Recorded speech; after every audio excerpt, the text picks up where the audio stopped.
est ahurissant et que je vais avoir le plaisir de vous développer, de vous exposer.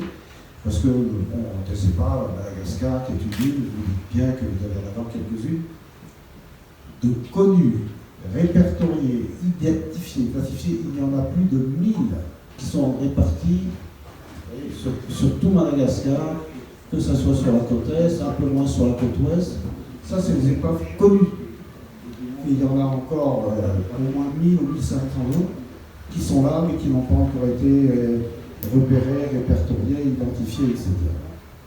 Eh bien, il y a tellement d'épaves à Madagascar, c'est parce que Madagascar est une île, et puis lorsque les premiers vaisseaux sont venus à Madagascar, la navigation n'était pas ce qu'elle est aujourd'hui, il n'y avait aucune carte. Voilà quand les premières cartes du monde du début du XVIe siècle, quand des bateaux hollandais, portugais, etc., quittaient l'Europe pour aller découvrir, chercher la route des Indes, c'est tout ce qu'ils avaient comme document. Et Madagascar est représenté ici de façon très symbolique.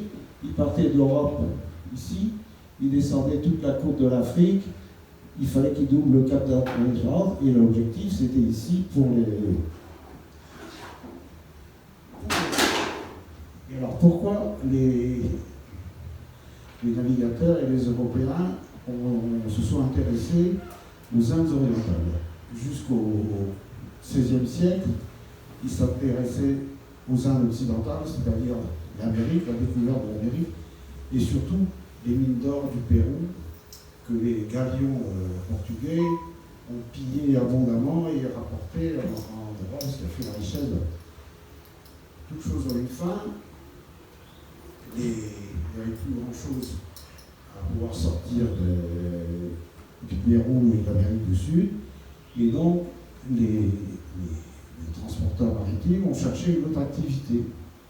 Et donc, à ce moment-là, ce qui était à la mode au XVIe, XVIIe siècle, c'était les épices. Les épices venaient d'Extrême-Orient, de Chine, d'Inde, de Malaisie, etc. Elle arrivait en Europe par la route de la soie, la fameuse route de la soie que nous connaissons. Un autre événement important s'est produit, c'est 1453. Vous avez tous cette date présente à l'esprit, c'est la chute de Constantinople.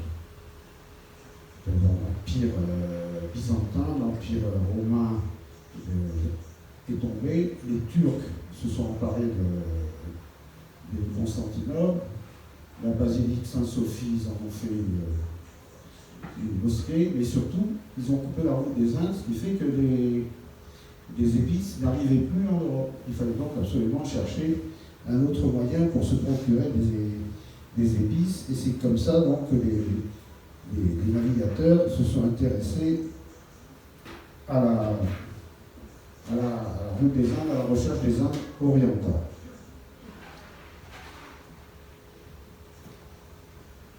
Quand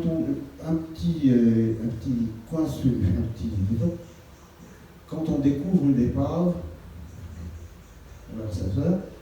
une épave ne ment pas. Les archéologues sous-marins savent très bien les faire parler, c'est-à-dire ils savent absolument déterminer la nationalité de l'épave, la date, etc., de par la nature du bois, de par l'architecture, de par les apparaux, les canons, les angles, la forme des angles. Ça permet de dater très, très exactement une épave. Donc, les épaves les plus anciennes, elles remontent à, connues à Madagascar, bien sûr, remontent à 400 ou 500 avant Jésus-Christ. C'était des radeaux type Kontiki ou Sarimanok qui arrivaient des îles d'Extrême-Orient. C'est comme ça que les merles sont arrivés à Madagascar. 400 ou 500 avant Jésus-Christ. Il y a un trou après, jusqu'en 500, 600 après Jésus-Christ. Et là, les premières épaves qu'on a commencé à trouver, c'est des épaves arabes, c'est-à-dire indiennes, c'est-à-dire les fameux boutres qui venaient du sultanat d'Oman et de Mascate, qui les premiers cultes, donc, ils venaient ici d'Arabie, ils s'aventuraient le long des côtes d'Afrique, ils sont descendus jusqu'au Comores, jusqu'au Mozambique et un peu à Madagascar. Et donc, sur la côte nord-ouest de Madagascar, on a une trace certaine de leur présence avec les très nombreux comptoirs qui sont été ouverts, plus la langue, plus les souvenirs, plus la religion, plus les apports dans le bagage, tels que le nom des jours, le nom des mois, la numération. Et ensuite, à partir du 15e siècle, c'est là où les Européens ont commencé à venir. Les premiers à venir sont été les Portugais, en 1400, 1500. Ensuite, les Hollandais, compagnie hollandaise des Indes orientales. Ensuite, les Anglais, compagnie anglaise des Indes orientales. Et enfin, les Français, la compagnie française des Indes orientales. On a retrouvé leurs épaves, surtout autour de Madagascar. C'est pour ça qu'on peut les appeler de façon certaine. 3 hommes ont joué un rôle prééminent dans cette histoire-là, c'était des Portugais. Le premier, c'est Henri le Navigateur. Henri le Navigateur, il était de la famille royale du roi du Portugal. Il était très très riche, il avait une flotte importante de bateaux, et contrairement à ce qu'on indique, il n'a jamais mis le pied sur le pont d'un bateau, il n'a jamais navigué. Mais par contre, il était très féru de navigation, et donc il était très ouvert à toute la modernisation de ce qui pouvait être des engins de navigation, et donc c'est grâce à lui que les bateaux ont été modernisés et sont devenus petit à petit de plus en plus performants. On va pouvoir voir, si vous voulez bien, le plus ancien, donc ça c'est le galion. C'est le bateau du XIVe siècle, c'est avec des bateaux comme ça que les Portugais sont allés au Pérou chercher l'or. Et les premiers bateaux qui sont venus à Madagascar étaient comme ça. Vous imaginez les capacités de navigation d'un bateau comme ça. Puis petit à petit, au fil des siècles, la ligne du bateau s'est un petit peu modernisée. On a ajouté un deuxième mât et surtout, la chose la plus importante, c'est que Henri le Navigateur a emprunté aux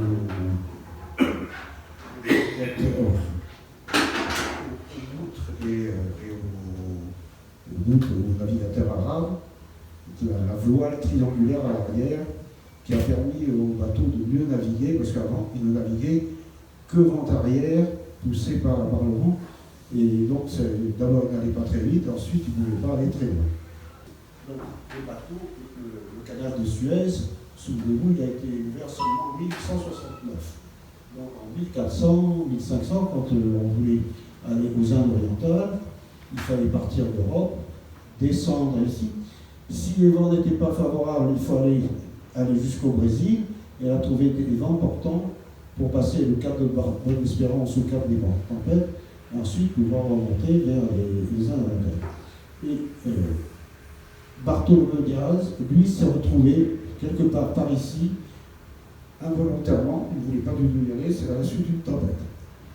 Et enfin, Diego Diaz, lui, pareil, à la suite d'une tempête, il s'est retrouvé vers ici, et donc c'est le premier qui a touché les côtes de Madagascar, ici à côté vers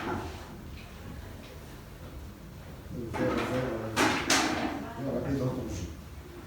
Donc, c'est grâce à ces 3 Portugais que la navigation s'est développée, et donc s'est étendue vers l'océan Indien et vers Madagascar. Il y a également un autre événement qui a beaucoup contribué, c'est les livres. Alors le plus fameux, c'est Robinson Crusoe, qui a été écrit par un Anglais qui situe l'action dans les Antilles, quelque chose comme ça. Mais en fait, c'est l'histoire d'un homme qui s'appelait Robert Drury, qui a fait naufrage avec un bateau qui s'appelle De Grave du côté de Murumbe, Morondave, qui a vécu pendant 10 ans, 15 ans à Madagascar avant d'être récupéré par un autre bateau qui l'a ramené en Europe et qui a raconté son histoire, à laquelle personne n'a voulu croire. Et donc ça a donné ce fameux livre de Robinson Crusoe. Un autre livre très, très connu également, c'est l'histoire de Paul et Virginie. Je vous en donne même si ça se passe à Maurice. Paul et Virginie, c'était deux jeunes gens qui s'aimaient d'un même temps. Virginie était à bord du Saint-Géran, elle rejoignait son chéri qui l'attendait à Maurice. Et le Saint-Géran a été pris dans des tempêtes à côté sur la côte est et a coulé. Et Virginie est morte parce que, je vous montrer le livre, Paul était sur la plage, il a supplié d'enlever au moins sa robe et ses 50 jupons pour qu'elle puisse nager et qu'on puisse venir là-dedans. Et par pudeur, elle a refusé de se déshabiller, d'enlever sa robe. Et elle a été donnée. Cette épave a été retrouvée et j'ai le plaisir de vous présenter ici une pièce assez extraordinaire. C'est une pièce de 8, si vous avez lu un petit peu les livres d'aventure sous-marine, etc., ou de trésor, on parle toujours de réal et de pièces de 8. Voilà une pièce de 8 qui vient de l'épave du Saint-Géran. Les plongeurs qui l'ont retrouvée n'ont pas voulu l'enlever, ramener dans le bloc de corail dans lequel elle était enchâssée. Et j'ai montré à M. Monneray, qui est un expert en monnaie, elle a été frappée à Mexico en 1740. Et c'est une pièce d'argent, donc de 8 réals. Si vous voulez l'examiner tout à l'heure, ça sera avec plaisir que je vous laisserai la regarder.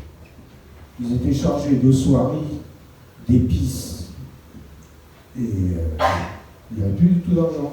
Et alors, les épices et les soieries, bon, si un bateau coule, elles disparaissent. Ça m'amène à vous parler des pirates, parce que quand les premiers bateaux européens, portugais, espagnols, puis français, anglais, sont allés chercher de l'or en Amérique du Sud, les pirates évidemment étaient à l'affût et faisaient la chasse aux galions qui revenaient chargés d'or et d'argent du Pérou. Et c'était évidemment très intéressant. Évidemment, les commerçants, et ceux qui armaient les bateaux, n'étaient pas contents de se faire piller. Ils ont commencé à chasser les pirates. Alors les pirates sont partis, ils se sont dit, bon, on va changer de coin, on va aller dans l'océan Indien, puisque maintenant le commerce se développe vers les Indes orientales, et peut-être que là on aura plus de chance. C'est comme ça qu'ils sont venus dans l'océan Indien. Ils sont allés à la Réunion, ils sont allés à Maurice, ils sont venus à Madagascar. Ils ont trouvé l'île Sainte-Marie très sympathique.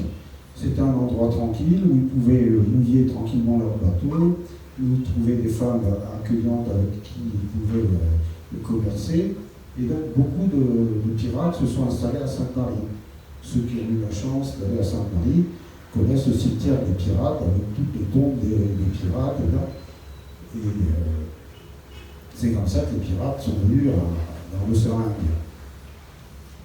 Sachez que dans les pirates, il y avait des femmes. Parce que la règle absolue à bord d'un bateau, notamment d'un bateau pirate, jamais de femmes. Pour une raison évidente, pour éviter les querelles, les jalousies, etc. Il n'y avait jamais de femmes à bord d'un bateau pirate. Et ces femmes pirates, elles, étaient habillées en hommes. Et se conduisaient en hommes et ne voulaient surtout pas qu'on sache qu'elles étaient des femmes. Elles étaient encore plus cruelles et plus terribles. Enfin, si un jour, peut-être ça fera l'objet d'une autre conférence, l'histoire de la piraterie. Et donc, elles étaient à bord en tant que pirates et non pas en tant que petites amies de Barbe Noire ou de... C'est de la baie des Russes. Vous avez tous entendu parler à Madagascar de la baie des Russes qui se trouve en bas, en face de l'île de Nocibé, dans le vrai nom et la baie d'Ampasséna. L'histoire est ahurissante. En 1902-1903, le tsar Nicolas II s'est disputé avec les Japonais pour une obscure querelle territoriale en Mandchourie, là-bas, complètement au bout de à 9000 km de Moscou. Et les amiraux russes ont persuadé le tsar que c'était un affront intolérable et qu'il fallait le venger. Alors, le tsar a dit à l'empereur du Japon, je vous déclare la guerre. Il a dit, bon, on commence quand? Attendez, les bateaux, ils sont dans la Baltique, il faut qu'ils fassent tout le tour de l'Afrique pour aller jusque chez lui là-bas. On commence en 18 mois. Alors pendant 18 mois, la flotte de la Baltique est partie de la Baltique, a descendu le long de la mer du Nord, l'Atlantique, le long de la côte d'Afrique, doublé le cap de Bonne-Espérance, remonté, etc. À mi-chemin, ils se sont arrêtés à Madagascar parce que c'était épouvantable pour les marins russes. Les bateaux, c'était des bateaux de la Baltique. Il y avait dans chaque cabine, il y avait un poêle à charbon. C'était des bateaux qui luttaient contre le froid parce qu'ils étaient habités par moins 10, moins 20. Et là, avec la chaleur, là, ça a été épouvantable. Et si vous allez à Nosibé, vous verrez dans le cimetière de Nosibé, il y a je ne sais combien de tombes russes, facilement reconnaissables parce qu'il y a les croix orthodoxes et les inscriptions en caractère cyrillique. Donc c'était une hécatombe terrible. Et quand la flotte russe donc, est arrivée en baie de Nosibé, mais la baie de Nosibé n'est pas un bon mouillage, les gens de l'époque ont conseillé à l'amiral qui commandait la flotte d'aller se mettre à l'abri dans la baie d'Ampassimlave, en face, donc qui est devenue depuis la baie des Russes.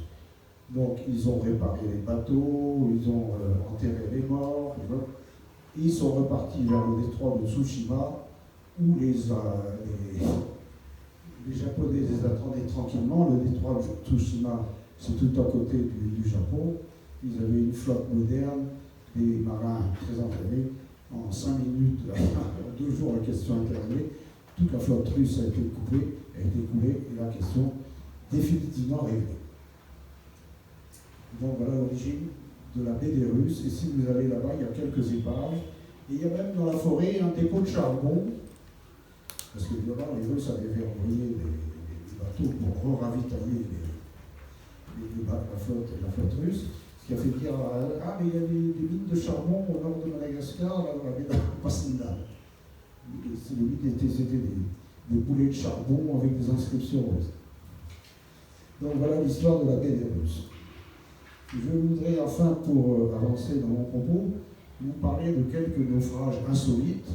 Alors le plus insolite, vous avez bien entendu parler du général Gallieni, puisque c'est lui qui a dirigé l'expédition de Madagascar en 1895-96.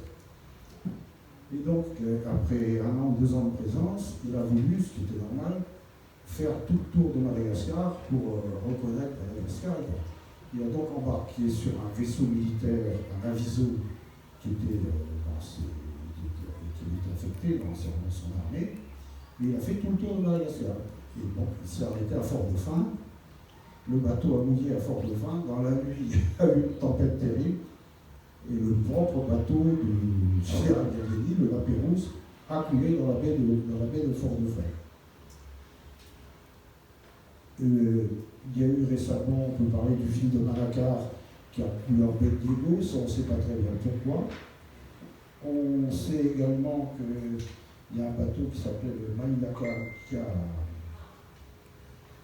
coulé, mais là aussi on n'a pas exactement de détails sur les circonstances. Enfin, maintenant, dans le temps moderne, il y a quand même beaucoup moins d'épaves et beaucoup moins de bateaux qui sont coulés. Je voudrais quand même vous parler d'un autre chapitre, c'est la guerre sous-marine.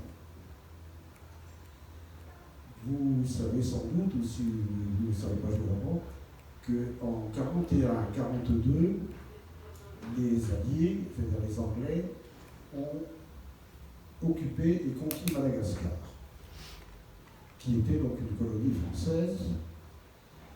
Mais les Alliés, donc les Anglo-Américains, avaient peur que, à juste raison, que le gouvernement japonais s'empare de Madagascar, parce qu'il était dans les projets des Japonais de s'emparer de Madagascar et de s'en servir comme une base, comme un porte-avions, pour pouvoir conquérir toute l'Afrique. Donc les Alliés, les Anglais ont envoyé une flotte très très importante, il y avait un porte-avions, 5 ou 6 croiseurs, des destroyers, une trentaine, qui étaient dans la baie de Diego Suarez, qui est magnifique pour ça. Ça a entraîné, les Japonais ont envoyé des sous-marins pour couler cette flotte-là. Ils les ont envoyé notamment deux grands sous-marins, le I-18 et le I-19, avec pour mission de causer le maximum de dommages à la flotte anglaise qui était en baie de Diego. Et alors il y a deux petits sous-marins de poche qui sont partis. Le premier a réussi sa mission, il a réussi à rentrer dans la baie de Diego. Il a coulé un bateau qui s'appelle le Ricula, il a coulé 2 ou 3 autres bateaux qui étaient là. Et ensuite il s'est échoué et l'équipage qui était composé de 2 hommes, d'un officier et d'un bateau ont été capturés par les Anglais. Le second, par contre, n'a pas réussi sa mission. On ne sait pas qu'est-ce qu'il est devenu, mais on a quand même trouvé des morceaux. Et au musée de Diego, vous avez des épaves, et notamment les hélices de ces sous-marins de poche lancés par les Japonais.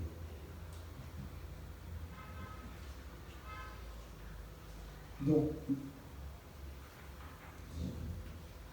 je voudrais terminer pour vous dire que de nos jours, maintenant, il y a quand même beaucoup moins de risque d'épave. Enfin, on a quand même en mémoire, par exemple, le cyclone de 27 à Tamata, qui a été extrêmement meurtrier. Il y avait un bateau qui s'appelait le Katina, qui était au mouillage dans la baie de Tamata, qui a non seulement été jeté à terre, mais qui est dans l'Ibouline jusqu'à hauteur du terrain de l'aviation. Si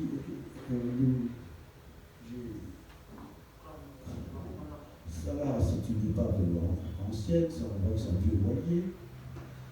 Ça, c'est un bateau qui a l'embouchure d'Andévorante.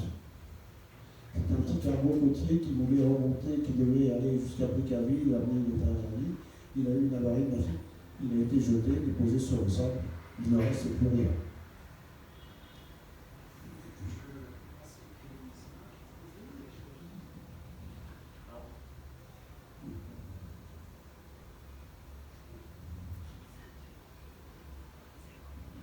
Alors voilà l'évolution moderne des bateaux. Voilà, par exemple, ça c'est un 4 mâts école qui a fait escale à Tamata. Vous voyez l'évolution, il y a 4 mâts, il y a la coque est très allongée. Ça peut rien à voir avec les galions et les galiotes du XIVe et du XVe siècle. Ça c'est... Ah oui. Ça, c'est non pas le Titanic, mais c'est le Normandie. Donc, c'était le dernier cri de la fabrique du paquebot européen. Et après, j'ai pas pu résister au plaisir de vous projeter cette image que vous reconnaîtrez tous certainement. C'est dans Tintin, le secret de la licorne, l'épave de la licorne. Dans la réalité, c'est pas comme ça. Hein. Si vous voulez, quand on plonge sur l'épave, voilà ce qu'on voit.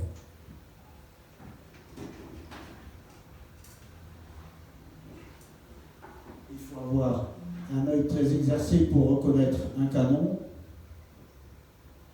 une épave, une ancre. Une ancre. Ça, c'est des boulets. Là aussi, c'est des canons. Mais il faut vraiment avoir un œil très exercé pour arriver à reconnaître. Et c'est pourquoi Pierre André Lecœur, donc voilà, là, on ne peut pas se tromper, c'est une encre.